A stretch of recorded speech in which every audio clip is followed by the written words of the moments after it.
Alright, so I haven't put the, I'm finished, put everything back on.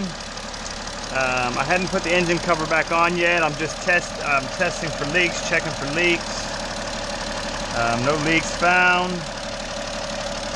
And then you want to start it, put coolant in it, and then bleed the system. This is your bleeder here. I'm gonna open it just a little bit, let that excess air out, and close it, and just do that again. You know, let it warm up, and then bleed it, and then turn the engine off, bleed it again, and check the fluid, and keep doing that until the coolant level is okay. Now, what we used today, we used, of course, cardboard. We use a catch pan, which I don't have.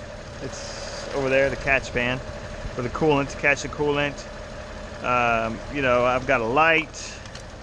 Use a screwdriver, ratchets, 8mm, 11mm,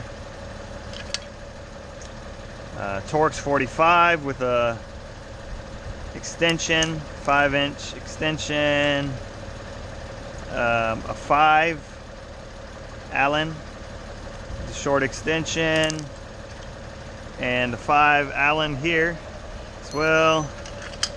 10mm, 1/4 inch, Torx 40, sorry.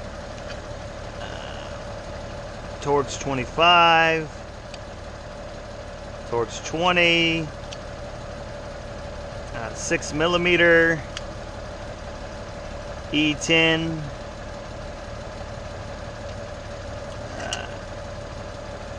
half-inch, 13mm, gun, 8mm, magnet, of course coolant, jack stands. And that does it for this edition of Do-It-Yourself Car Repair with All Around Auto Techs. This is Jeff signing out. Please subscribe to my page.